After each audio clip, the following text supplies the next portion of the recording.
What is up, guys? This is Mack from Team Cardfighters United, coming at you after Springfest.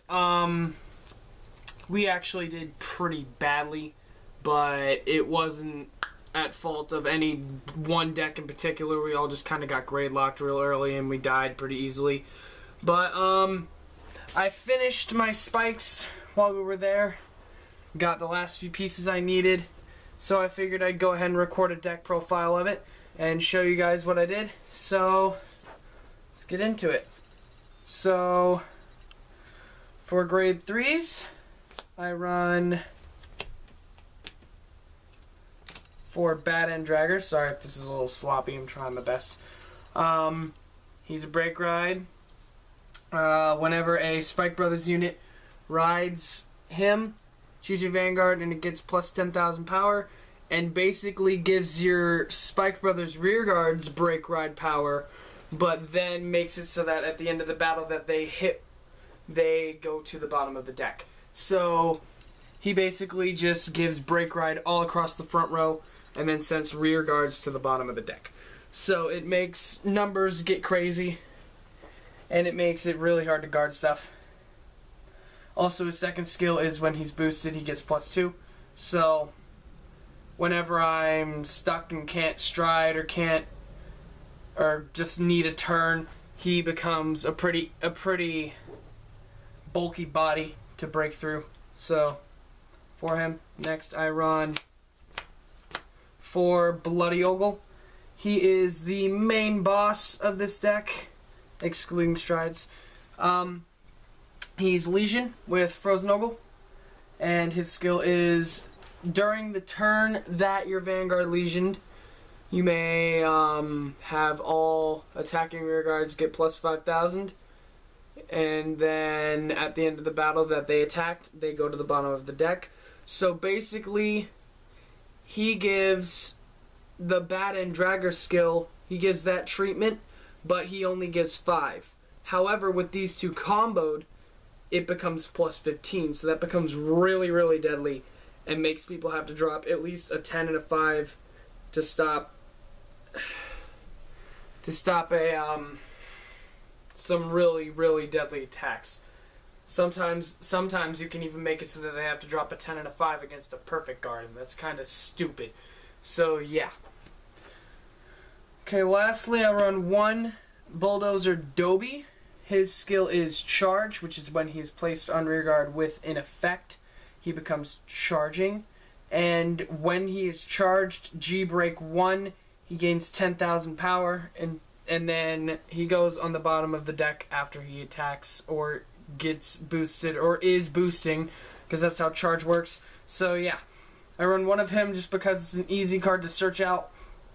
You can get it pretty easy, and it's not really the best, so I stick with 1 just because it can hit really hard when you get it right when you need it. Next, on to grade 2s, I run for Frozen Ogle. Frozen Ogle is the Legion mate for Bloody Ogle. If you look right here, they match up, as you can see. So Frozen's skill is Counterblast 1 and move him into the soul. During the battle that your Vanguard, or during the turn that your Vanguard Legioned, you, at the end of the battle that he attacks the Vanguard, you may pay the cost. If you do, you can search your deck for any card, call it to an open rear guard, and then shuffle your deck. So he is a very, very good toolbox, almost one of the best in the game. The Angel Feather stand trigger might have him beat, but other than that, he's still one of the best. And the fact that in extreme format you can splash him in anything and not have to set up much to be able to get him to do what he does makes him just that much better. So any Spike Brothers Legion deck, you have to run 4 of this. It's staple. So then I run 3 Silver Blaze. This is probably going to get switched out for something else later, but until then, we've got Silver Blaze. His skill is Soul Blast 1. When he attacks a Vanguard and your Vanguard is in Legion, you can give him plus 10,000 until the end of the battle, and then you return him to your deck and shuffle. Now, with all these send to the bottom of the deck skills and send to soul and shuffle abilities, since you are the turn player, you get to choose which one of those go off. So most of the time what I'll do is, instead of shuffling him in, I'll send him to the bottom, and then I'll just call him back and then shuffle afterwards. So it just gives you options to filter your deck out, make it easier to superior call, and plus he's a really big number swinger, so yeah, I run 3 of him. Then I run 3 Dudley Mason. Dudley Mason's skill is on Vanguard or Rearguard. You counterblast 1 and choose a Spike Brother from your hand and put it into the soul. When he hits a Vanguard, you can pay the cost. If you do, you search for a Spike Brothers unit from your deck and call it to an open Rearguard and then shuffle. So he is for early game and also a little bit of late game pressure, but that's situational. This is your ideal ride. You want to ride this whenever you get the chance, because it just makes it so that people drop 10Ks or even perfect guard it just to stop you from getting that extra swing in, and it makes it really, really hard for them to guard all your attacks later when they sit there and have to stop your Mason from hitting and getting you another free attack. So yeah, 3 of that, and it's an ideal ride. Next, 1 Jumbo the stun gun. Jumbo's skill is basically, if you superior call it during battle phase, you can soul charge 1 and counter charge 1. This deck counterblasts a lot, so there needs to be a lot of different cards that can counter charge in order to get those counterblasts back. So 1 Jumbo, just because it can be superior called, and there's really no need to run any more than 1 or 2. On to grade 1s. I run 3 Barkgall. Barkgall's skill is... oh wait, no, sorry, Reckless Express. That's an inside joke. His skill is on Rearguard. You Soul Blast 1. When he attacks, you can pay the cost. If you do, you give him plus 5. And then you shuffle him into the deck afterwards. So he's just a free... basically, he can get dead cards in your soul into the drop to be put back in deck later for Legion, and he's just a 12k body for a Soul Blast, and he's a grade 1, so it's pretty good. Next, I run 3 of the legendary Commander Gary Coleman Grill. His skill is choose a card from your hand and discard it. When an attack hits during the battle that he boosted, you can drop a card, and then if you do, you can draw a card. So with this deck, it's really necessary that you get the cards you need, like this guy and him in your hand, early enough to actually use them. So with Ganon, you get him first turn, you ride your grade 1 and then call him behind the Vanguard. It makes it really, really easy to be able to hit and then drop a card, drop a dead card in your hand and draw for one of these guys. And it makes it so that your hand filters pretty nice. You filter your triggers out into your deck later when you Legion, and he just gives you a lot of options for the deck. Next, I run 2 Cheer Girl Elza. There's really not much to say here. It's a limit break enabler, 7k base. Its art's fantastic. Moving on.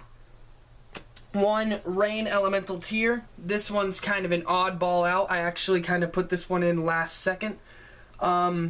His skill is Soul Blast 2. When he's placed on Rearguard, you can pay the cost. If you do, you choose a card from your damage zone for each face-up Cray Elemental G-Unit face-up, and then you unflip a damage. So, basically what he does is you can stride with a Blizza first turn, and then unflip a Madu or another Cray Elemental or something, and he instantly becomes the deck's Soul Blast 2 and unflip 2 card. Now, of course, as I said before, this deck is really counterblast heavy, so you need cards that can unflip that damage real easily, but with Tier, it's extremely situational because you have to waste a stride turn getting 2 Cray Elementals out on the field. I mean, it doesn't hurt too bad, but it does hinder you So I run 1 just because it's, if you have it in your hand already and you know that you can probably live if you do the whole Cray Elemental turn, you'll use it and you'll get free unflips all day. So last grid 1 of the deck is for Kissmark Alma. This is the Perfect Guard G, the complete guard as some people call it. I refuse to call it that. Anyway, it's basically, it's a perfect guard where you choose a card from your hand, discard it, and then when a unit is being attacked, you can place it on Guardian and then prevent all damage dealt to that card. And if you have another copy of it in your drop zone, you unflip a damage. So that makes it so that the cards that you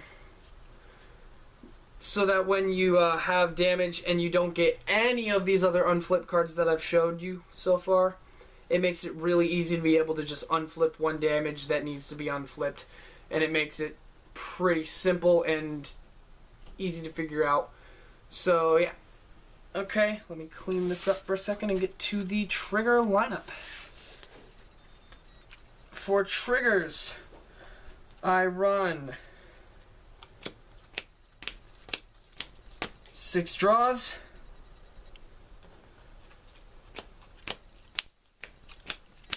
6 crits, Silence Joker being the main crit because he unflips also. 4 heals, 2 of each kind of the new one and Tiara, because I like both of these artworks. Bailey seems to disagree with me on Manager, but I really like it. So, and then that's my triggers. And now, finally, we've come to the starting Vanguard. I did all this without telling you the starting Vanguard. I did that on purpose. The starting Vanguard is, and probably always will be for this deck, Reign of Terror Thermidor. His skill is Forerunner, obviously. When he boosts a Spike Brothers rear guard, you can give the unit +3, making him an 8k booster, and then you can send that unit to the bottom of the deck after. So not only does he make numbers get unguardable, sometimes he makes it so that the numbers just can't be guarded. He also makes it so that when you have a card that you don't want getting targeted, for example, like say you're facing Narukami and you've got a Frozen Ogle in your front row and you know that they're going to try to bind it so you can't use it, you use Thermidor, boost it, give it the extra 3, and then you send it back in your deck so they can't target it. So Thermidor is by far my favorite starter for Spike Brothers as of right now. I've played Mecha Trainer, I've played Mecha Analyzer, neither of them seem to work, so Thermidor is the way to go for me. That does it for the normal deck. Now on to the strides. I run 2 of the Fighters Collection Stride, Godly Speed, Flash Bruce. He's basically just here to fill in some numbers, give me an option in case none of my other stride conditions are really optimal. His skill is, when his attack hits, you can choose a card from your hand and move it into the soul. If you do, you search your deck for a card, Superior Call it, give it +5, and then shuffle. So he's just a pretty basic on-hit stride. I still run it because, A, I love the art on this card, and I just can't really part with it. I'm probably still going to run 1 even though I know that it's not good. I'll probably still run 1 even when we've got a bunch more options. And 2, it's a decent option for now because we don't have as many options as I'd like us to have. So, 2 Flash Bruce. Next, I run 1 Blizza and 1 Madu. Blizza's skill is Counterblast 1 and choose a face down card in your G-Zone and flip it face up.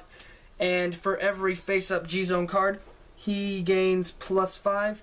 So, as I was saying before with Tier's skill makes it so that you stride this 1 turn and Counterblast 1, unflip this. The next turn you call this onto the field, Soul Blast 2, and instantly unflip 2 damage. So that's really all these two are in here for. They're in here for tier, so that you can unflip if you really feel like you have to unflip a bunch of damage. So I run 2 of that. Then 2 Divine Hand, Good End Dragger. This is one of the greatest cards in the deck, and the one that I will stride into almost every game. His skill is Counterblast 1, and choose a card from your hand and move it into your soul.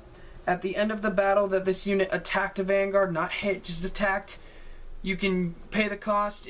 If you have a bad end in your heart name, then you can remove him from the Vanguard circle, and then search for up to 2 grade 3s from the deck.